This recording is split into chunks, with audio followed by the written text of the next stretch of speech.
Hello, good morning, good evening, good afternoon, Earthlings. I hope you're all having a lovely day. Today's subject matter is Nigeria, actually, and a few other things. I'd love to visit Africa. We've looked at the option a few times, but it's actually really quite expensive for the journey there and back, depending on which particular country you're going to. But I thought I'd just read something out from the horse's mouth, Archwell, because they made a big announcement today. So I'll just read it out. Let you make your own minds up. As students around the world return to school this month, the Archwell Foundation supported girls' education and health by sending school supplies and menstrual products to young scholars in Nigeria with the Gianco Foundation. So, credit where credit is due.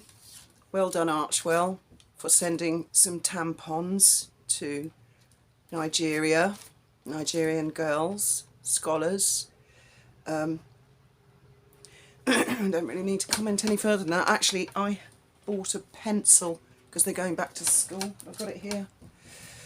I thought I might send them this quite patronisingly because Nigeria's, on its arse, isn't it? It's just so desperate for things like tampons. It's not like it's a civilised country. And I think if you look into it, you'll find it is a pretty civilised country, actually. But let's not stop anybody from being patronising. And, I mean, if I was a multi-millionairess and I really wanted to help communities that are like out in the sticks, I think what I would probably do is help them install a satellite dish so they have internet access, or I might send them tablets or iPhones or a useful learning tool. I wouldn't seriously send them a pencil or a tampon. I just wouldn't go about that. I mean, it's not exactly splashing the cash, is it? I had to read the story several times just to be sure that I'd got it right. I did get my blue tick on X, and my profile picture was of a bee on a flower. I took that picture, but I thought, well, I better put my face. So I went to update the profile picture, and it said, your blue tick will disappear for a bit. And that was last night, and I haven't seen the blue tick since. But I've paid for the blue tick. I've jumped through a load of hoops. For the viewers on YouTube, I shall put a link in the description. If you want to find out where I am on X, you don't have to sign up to X to just look at stuff that's on there. I haven't come across anything particularly toxic on there so far. One person thinks I'm a die-hard Trump voter.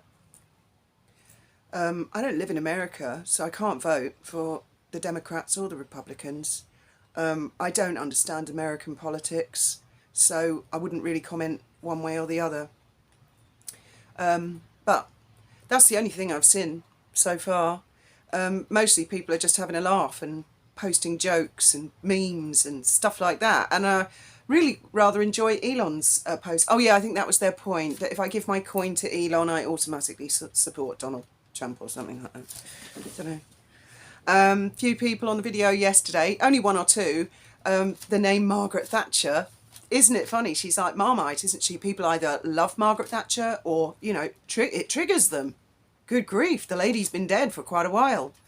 And I can tell you at least one thing that Margaret did change vastly. She privatised the phone company. Now, when I first got my flat, I had to be with British Telecom. There was no other choice. And the phone book was like that thick. And my phone bill was horrific. I mean, it was horrific. It got cut off in the end. I couldn't pay it. They were charging me charges on charges on charges. My mum lived in the Outer Hebrides. I'd ring my mum 2 or 3 times a week. My phone bill was like £600 a month. I thought, I can't pay that. I phoned BT and several times, and one of the people I spoke to said, well, take it or leave it. Where else are you going to go? Well, Maggie had privatised the phone company some years before, so new private phone companies, they started digging up the road and they had laying cable and stuff. And eventually we had a selection of telephone companies, so it wasn't a monopoly anymore. And the phone book of British Telecom went from that thick to like a leaflet.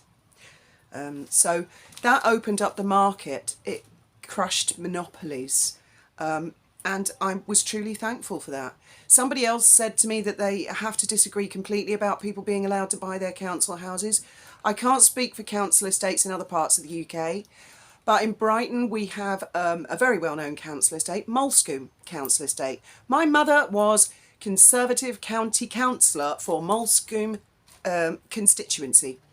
It was something that she achieved, that she actually got a letter from Maggie, because it was always traditionally Labour. And my mum every night would go out knocking doors in Molescombe. The first time she stood, she lost by about 2,000 votes, I think. And the Labour guy who won, or it might have been a woman, I can't remember, a few people my mum had made friends with on the council estate said, well, this councillor that got elected, they're just not helping. Can you help? So my mum started helping people, going to tribunals with them, representing them, contacting the council, saying the toilet needs fixing, there's a nuisance neighbour, that kind of thing. She got involved with fundraisers, and lo and behold, the next election that come round, she won by something like 2 votes. And then the next time she won by about 2,000 votes.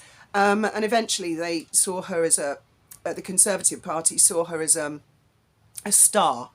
So they said, we want to give you a safe seat rather than Molescombe, so that you can have position in local government. So they gave her Rottingdean, Ovingdean, Saltdean and Woodingdean, which were always traditionally Conservative. But she really enjoyed her days representing the people of Molescombe. And I remember as a kid spending a lot of time in Molescombe Council Estate, going to, you know, jumble sales and fundraisers and just playing around with the kids and stuff. And they'd be cooking, a lot of the people there would be baking like cakes and stuff to sell at Christmas fairs. And I distinctly remember the houses, the gardens had concrete posts with chicken wire fencing. A lot of the front gardens had cars abandoned, scrapped, like they were breaking the car on the front lawn. It was very run down. When people started to buy their council houses in Molescombe, whoa, these days it's like to the manor born. Suddenly they had the opportunity to buy and own their own property, and they took serious pride in it. Instead of, you know, I'll wait for the council to fix it, they themselves fixed it up. And Molescombe is really, really lovely. Well, I haven't been back to Brighton in quite a few years, so I don't know what it's like at the moment, but I really watched a transformation there. So the argument, you know, that the housing shortage, and there is a housing shortage, and housing is so expensive in the UK. My kids are now sort of looking up their double-barrel shotgun of not in a million years, can't afford it. So we've, as a family, have been looking into buying land and putting these sort of prefabricated buildings like Elon Musk has. There are lots of other companies. Here in Spain, you can buy a 2-bedroom house, a really lovely one, for €2,000. But you need a piece of land and you need to work with the planning authorities, etc., in the logistics of it. So we're looking into that. I've strayed quite a long way from Nigeria, haven't I? Those Nigerians need their pencils and tampons, don't they? Good grief. You can see my mind wanders, you know, whenever the topic of Archwell or that type of, those type of people, you know, not particularly Meghan and Harry, just those type of people, virtue signallers, I start thinking about shopping lists and what I've got to do. You know, my mind just switches off. So I think I'm going to do my hair today. I think I might dye my hair again. My roots are coming through. And so I'm going to upload this video on X. I'm going to attempt. I tried yesterday and it was uploading for like hours and it just never got anywhere. Graham, on the other hand, who's further behind me in the process of verifying, etc., he was able to upload my video yesterday on his X account. We do have a Rumble one as well, but I'm not quite sure what it's called, and I've got to suss that one out. Just checking out left, right and centre, all other options on the internet. So there will be a link in the description for people on YouTube if you want to wander over to X and have a look around and dip your toe in the water. As I say, I haven't found anything offensive there so far. So far, so good. Give it time.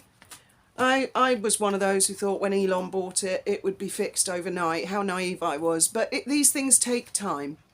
And little bit by little bit, I'm sure it will be an ever-evolving situation. So anyway, any of you guys thinking of sending a pencil, a rubber, maybe an A4 pad with lined paper to Nigeria? Or if you could spare a couple of tampons, I'm sure they'd be eternally grateful. As always, thank you very much for listening.